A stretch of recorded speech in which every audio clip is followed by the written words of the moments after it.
In Palestinian Affairs Analyst Osama Nazzal from Jenin in occupied West Bank. Very good to have you on the program.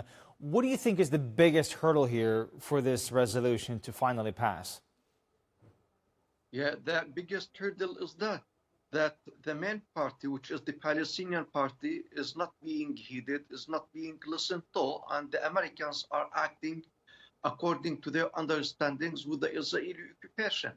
Since the beginning, the Palestinians have said that any governance of Gaza must be established by the Palestinian body, by the Palestinian Authority, in agreement with all the Palestinian factions and any preparation for the general elections in which the Palestinian people would elect their representatives. But as a starting point, no other body than the Palestinian government and the Palestinian Authority can govern Gaza as part of the occupied West Bank and East Jerusalem, as all the world is talking about the two-state solution.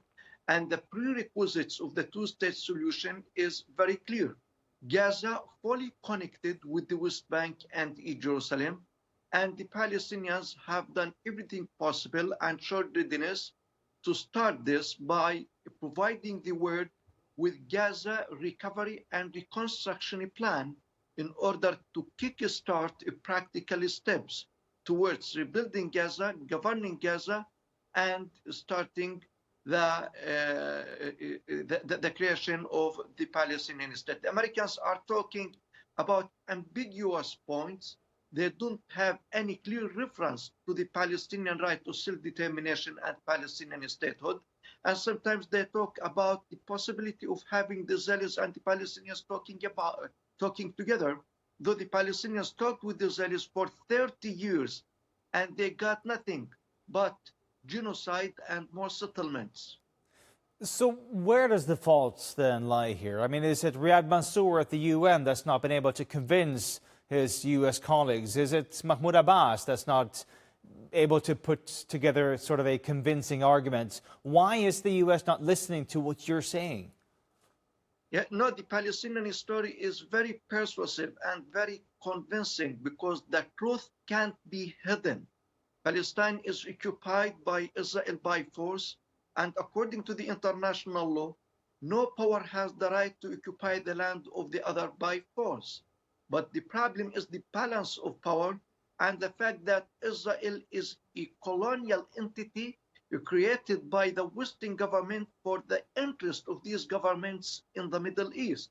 So the Americans are dealing with Israel as if it is an American state, as if it is their key agent in the Middle East. And so they don't see the interest of the Palestinian people and the rights of the Palestinian people. And all they care about is how to maintain and to protect their colony as it wants in the Middle East. They are listening to the Israeli vetoes. For example, when they talk about the international force in Gaza, Israel is selective. Israel is saying that, okay, we accept this force from this state, but we refuse that, mainly the force from Turkey and maybe the force from Qatar. So this agreement or this plan does not have the international and the United Nations touch on it. It has the Israeli-American touch on it, and it is very clear what Israel and America wants.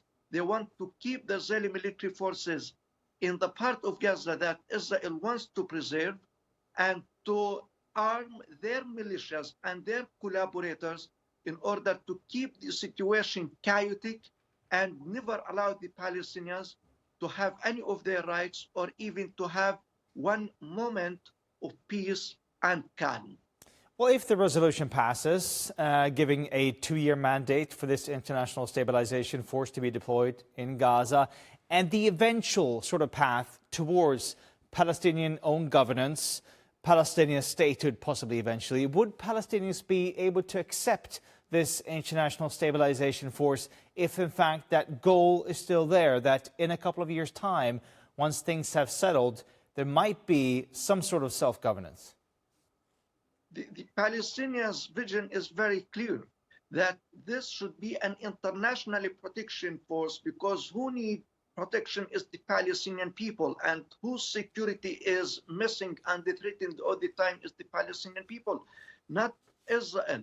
Israel has the military power. Israel is the occupying power, and Israel is the one who kills the Palestinian people and steals the Palestinian land and the Palestinian product and water every day. It is not the other way around. So the world should talk about how to provide the protection for the Palestinian people against the Israeli military attacks and against the Israeli terrorist militias and settlers attacks that are happening on a daily basis against the people in the occupied West Bank and Jerusalem. That is the parameter that the international community should heed when they talk about the Israeli-Palestinian matter. But talking about the Israeli security as if Israel is the weak side and as if Israel is the victim, that is not logical, not reasonable, and should not be accepted. What the Palestinians need to see the international protection force with a very clear mandate given by the United Nations, and at the same time stipulating the Palestinians are going to govern Gaza, to connect Gaza with the West Bank and East Jerusalem, and to have a clear pathway towards a Palestinian state that is time-bound, and not to leave things open for negotiations between the Palestinians and the Israelis.